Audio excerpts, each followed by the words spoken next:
पसायदानामध्ये काही एक आहे की ज्याला जागतिक अपील आहे. जागतिक बंधुभाव, जागतिक मैत्रभाव, जागतिक शांतता या गोष्टी त्यामध्ये आलेल्या आहेत. हे त्यांना असं वाटलं ओबामांना. तेव्हा आत्ता मी जरी बोलतोय किसिंजरच्या संदर्भात त्याचे 2 ग्रंथ घेऊन, मी किसिंजरबद्दल नाही बोलत आहे, मी जगाच्या इतिहासाबद्दल बोलतोय. हे आपण समजून घ्या. आणि त्या जगाच्या इतिहासाचा आत्ताचा मोठा भाग जर कुठला असेल तर तो AI. तर मग आता एका बाजूला सरकार आणि दुसऱ्या बाजूला कंपन्या, आणि म्हणून याची कल्पना असल्यामुळं AI कंपन्यात काम करणारे लोक, शास्त्रज्ञ ते बाहेर पडत आहेत, पडलेले आहेत की नाही. हे बलतीकडे चाललेलं आहे. हे कुठेतरीच नेणार आहे.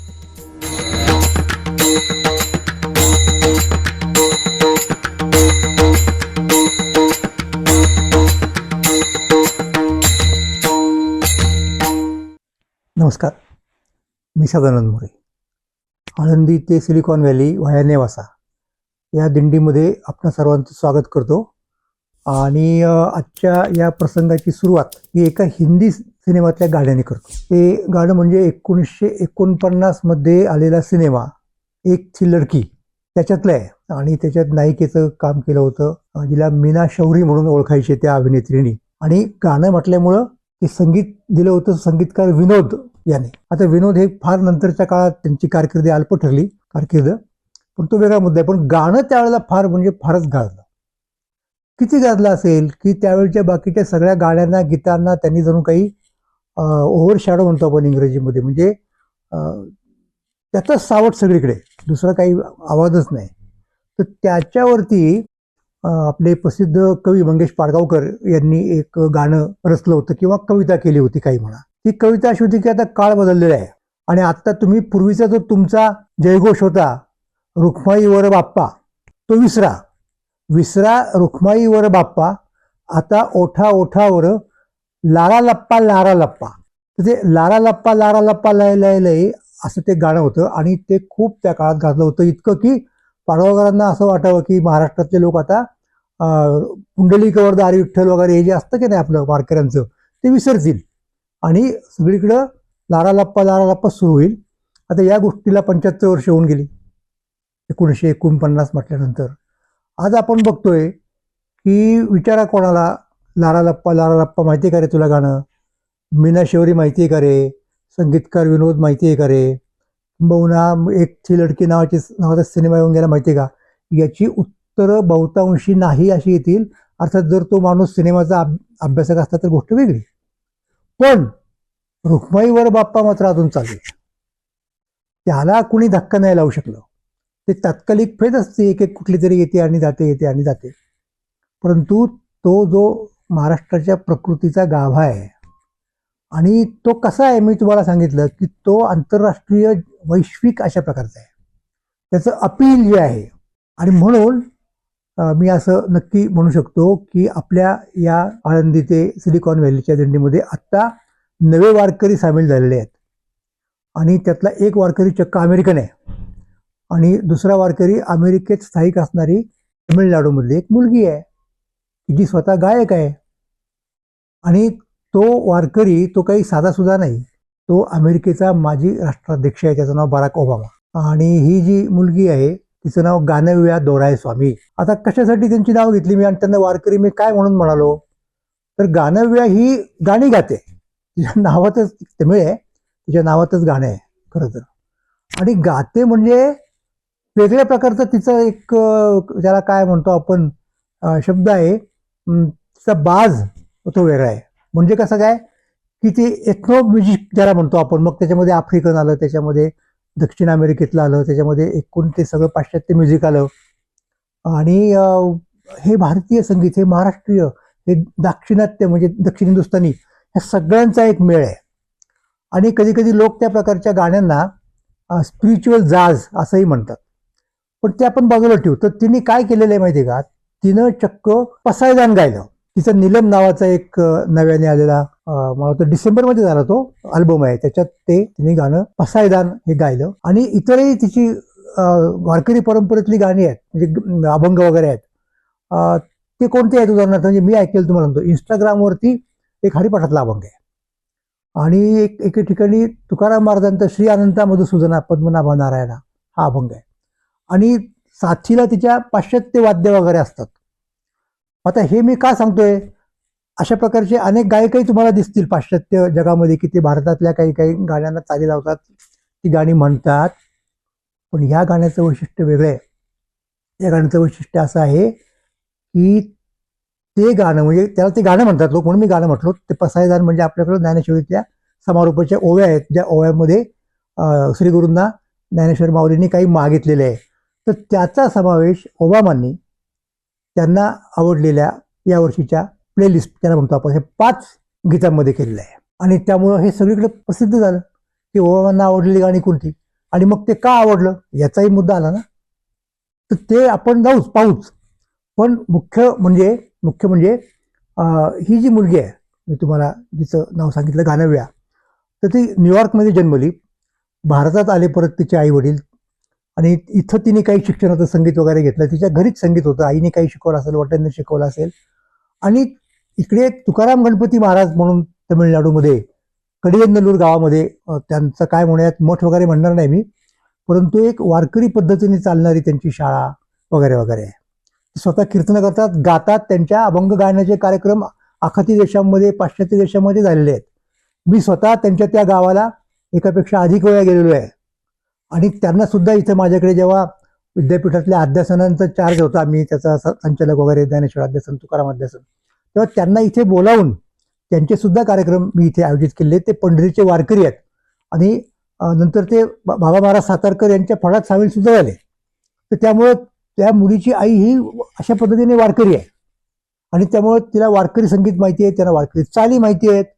तर या चालींच्या वरती एक पाश्चात्य एथनिक म्युझिकल ज्याला म्हणतो आपण, अशा प्रकारचे काही संस्कार करून ती गाणी म्हणजे ती गीतं त्याच्यामध्ये पसायदान आलं.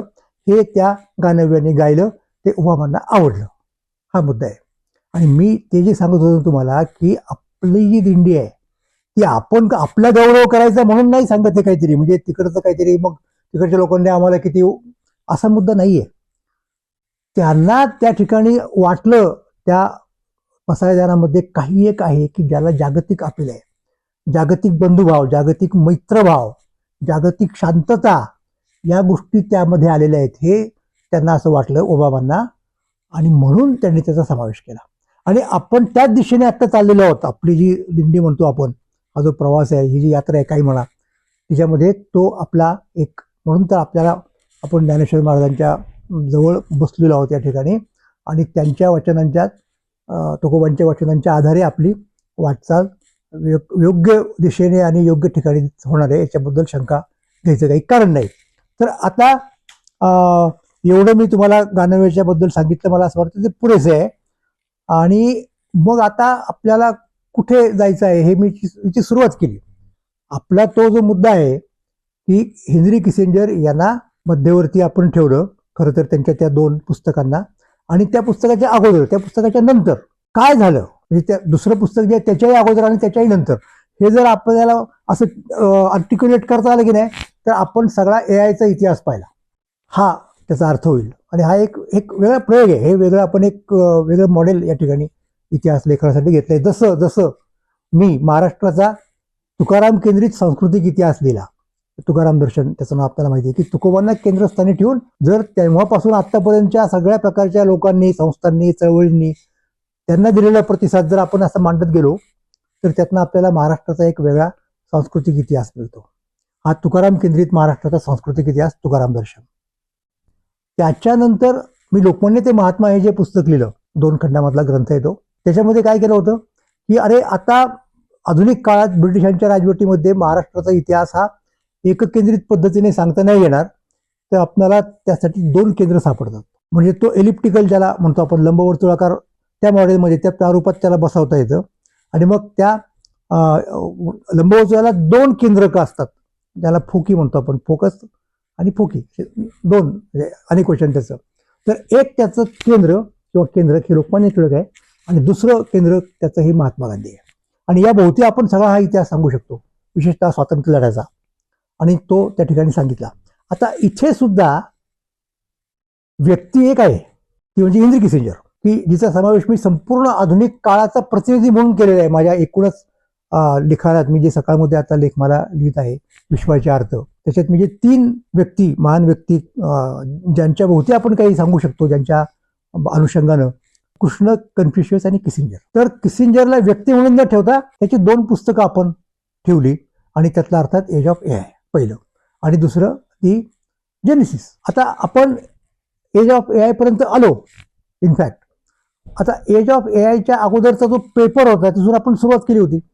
इनफॅक्ट आपल्याला त्याच्याही मागे जावं लागणार आहे. आपण कदाचित जाऊ ते पुढच्या आपल्या एपिसोडमध्ये. पण आता आपण त्या पेपरनी सुरुवात केली, एनलाइटनमेंट एंड्स म्हणून. त्याच्यानंतर आपण पुस्तकाकडे आलो, कोणत्या, एज ऑफ एआय. आता एज ऑफ एआय प्रसिद्ध झाल्यानंतर अमेरिकेमध्ये त्याची सगळीकडे चर्चा सुरू झाली. कारण हा विषय जो आहे तो वेगळ्या पद्धतीने मांडला गेला होता आणि तो दुर्लक्षित करता येण्यासारखा नव्हता. कारण हा जो मनुष्य आहे हेनरी किसिंजर, त्याचा जागतिक राजकारणावरती प्रचंड प्रभाव होता आणि जागतिक राजकारणावरती एआयचा प्रभाव पडणार आहे असं त्यांनी सांगितल्यामुळं लोक खळबळून जागे झाले. त्या चीनमध्ये वगैरे आधीच जागे झाले होते, मी तुम्हाला सांगितलेलं आहे. आणि त्या जागा झालेल्या लोकांना कदाचित असं वाटलं असतं की अरे कशाला आपण जागा व्हायचं, हेनरी किसिंजरला काय यत्न करते, टेक्नॉलॉजीचा मुद्दा आहे. पण नाही, एरिक श्मिट हा एक अत्यंत महत्वाचा माणूस जो गुगलमधला एक कारभारी होता, तोही त्याच्याबरोबर आहे. आणि त्यांनी आणखीन 3ऱ्याला निमंत्रित केलं आणि पुस्तक लिहिलं. तेव्हा पुस्तक लिहिल्यानंतर सुद्धा त्याची चर्चा होणं साहजिक आहे आणि त्या चर्चेमध्ये किसिंजरला, श्मिटला लोकांनी बोलावणं सुद्धा साहजिक आहे. तर अशीच त्याची एक मुलाखत मला वाटतं गुगलमध्ये वगैरे त्या प्लॅटफॉर्मवरती झाली. तर त्याच्यामध्ये दोघांची मुलाखत आहे आणि त्यांनी काय सांगितलंय त्या ग्रंथासंबंधी किंवा त्यांच्या त्या तोपर्यंतच्या प्रवासासंबंधी हे आपल्याला पाहायचंय. आणि मग आपल्या लक्षात येईल की यांना का महत्व आहे. म्हणजे ओबामांचं काही एक म्हणणं होतं त्या एआय बद्दल, त्याचाही आपल्याला कधीतरी उहापोह करावा लागणार आहे की त्यांचं धोरण शांततेचंच आहे.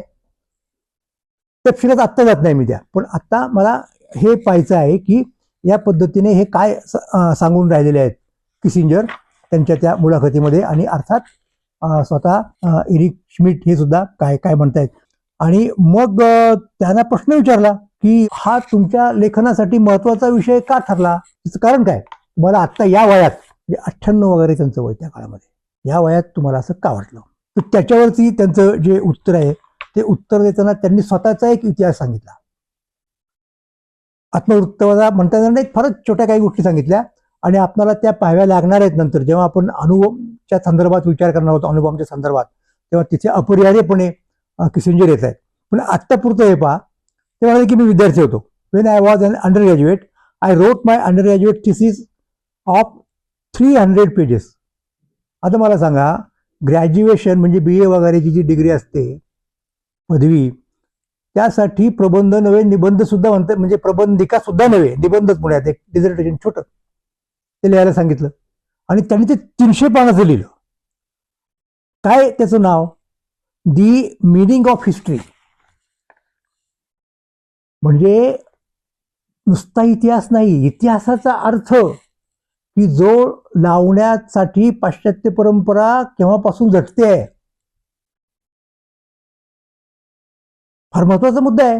म्हणजे त्यासाठी इतिहासाचा अभ्यास लागतो आणि त्या इतिहासामध्ये काही अंतसूत्र आहे का, काही अर्थ आहे का, ज्याला ते पूर्वीचे लोक प्रोव्हायडन्स वगैरे म्हणाले, अशी काही एक नियती आहे का, कुठले फोर्सेस आहेत. मग त्याच्यात हेगेल, मार्क्स असे कितीतरी लोक त्या चर्चेमध्ये येतात, आपल्याला कल्पना आहे. तर ती चर्चा एका 20ल्या मुलाने कदाचित, म्हणजे ग्रॅज्युएशनचं वय लक्षात येतं तेवढंच असतं ना, की 300 पानामध्ये ते सगळे, ते मला वाटतं हार्वर्डचे लोक असतील ते सगळे वैतागले की अरे असं कुठं हे असतो काय, प्रबंध असतो म्हणजे निबंध असतो का. आणि त्यांनी त्यावेळेला कायदा केला मग की इतक्या शब्दांपेक्षा अधिक हे डिझर्टेशन येतं कामा नये. असा इतिहास घडवला त्यांनी याच वयामध्ये. तर त्याच्यात त्यांनी इतिहासाचा अर्थ, की हा इतिहासाच्या तत्वज्ञानाचा प्रश्न आहे की जे विद्यापीठाच्या डिपार्टमेंटमधनं शिकवलं जातं. मराठीत त्याच्यावरची फारशी पुस्तकं नाहीत. एक आपले वाईचे सदाशिव आठवले यांनी लिहिलेले आहे, आणखीन कुणीतरी कदाचित लिहिलं असेल नसेल, पण हा मुद्दा महत्वाचा आहे. आणि मग पुढे काय झालं, the subject of the meaning of history and where we go has occupied my life. तेव्हापासून इतिहास आणि त्या इतिहासातून आपण पुढे कुठे जाणार आहे, वेअर वी गो आणि त्याच्यामध्ये काय येतं, व्हेअर वी आर.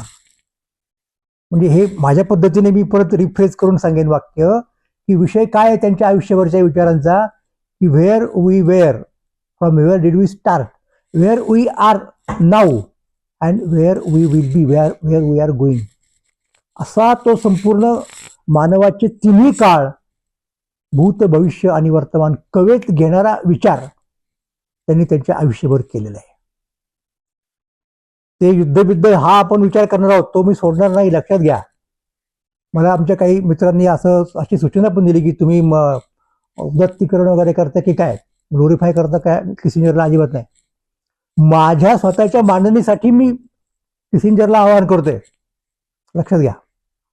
त्यांच्या आधारे आपल्याला, आणि ते सोपं आहे, म्हणजे परत तो मुद्दा आहे, हे मला सोपं वाटतं. ही ज्या पद्धतीने मी आता तुम्हाला सांगितलं की तुकाराम दर्शन, लोकमान्य ते महात्मा, कारण त्या अर्थाने तुकाराम दर्शनात तुकोबांच्यावरचा ग्रंथ नाहीये. लोकमान्य ते महात्मा टिळक आणि गांधींच्यावरचा ग्रंथ नाही, ते दोन्ही महाराष्ट्रावरचे ग्रंथ आहेत.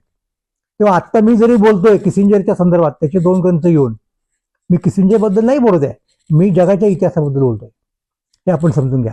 आणि त्या जगाच्या इतिहासाचा आत्ताचा मोठा भाग जर कुठला असेल तर तो AI.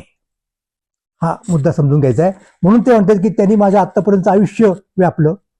The technological miracle doesn't fascinate me so much.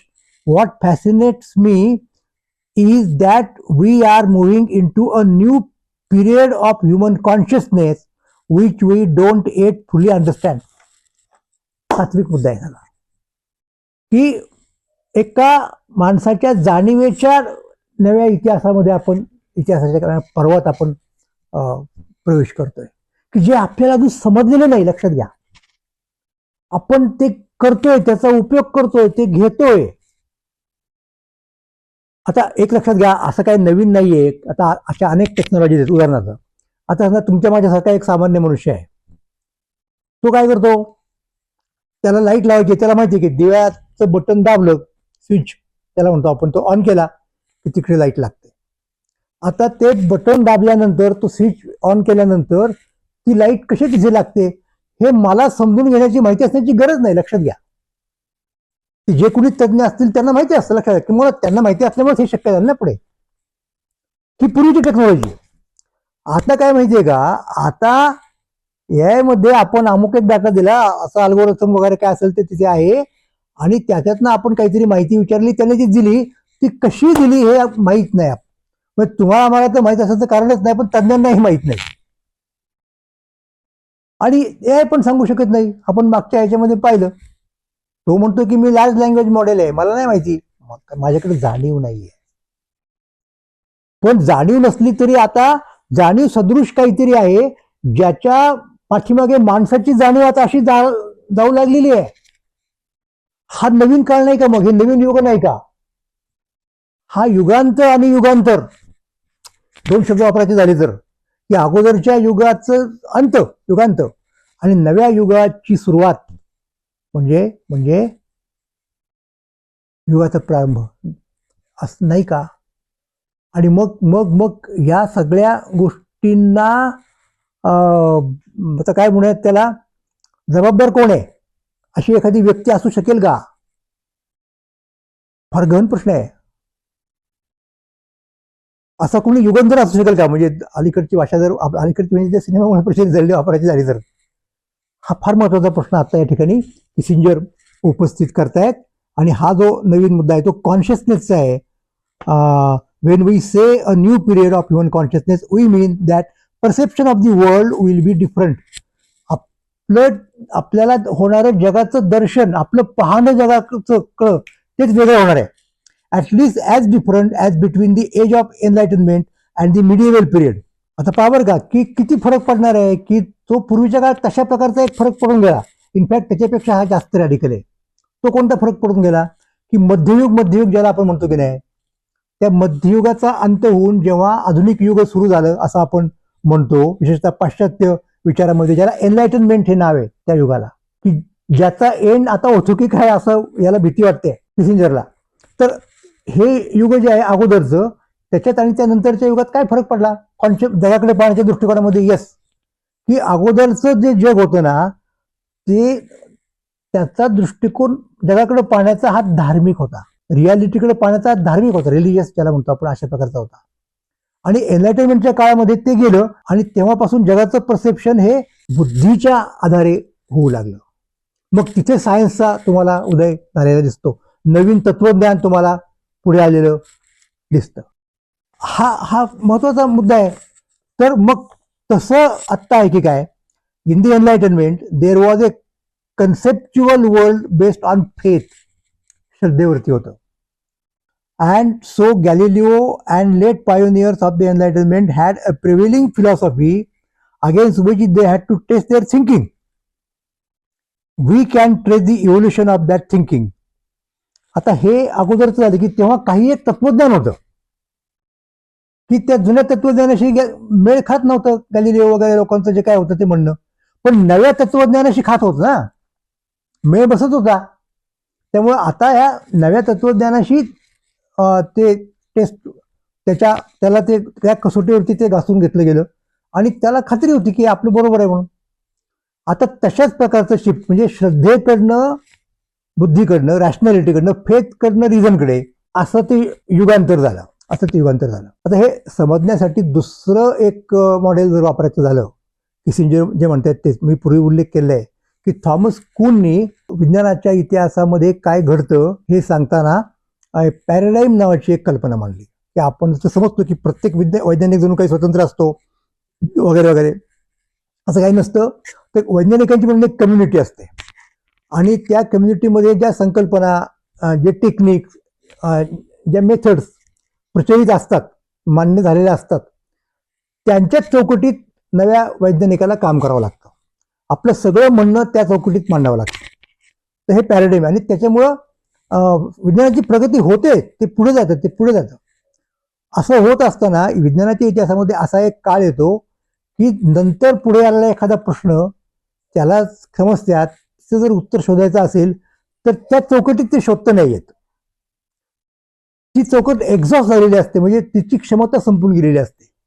मग अशा वेळेला त्या नव्या वैज्ञानिकाला एक स्वतःला नवीन पॅराडाईम तयार करावा लागतो.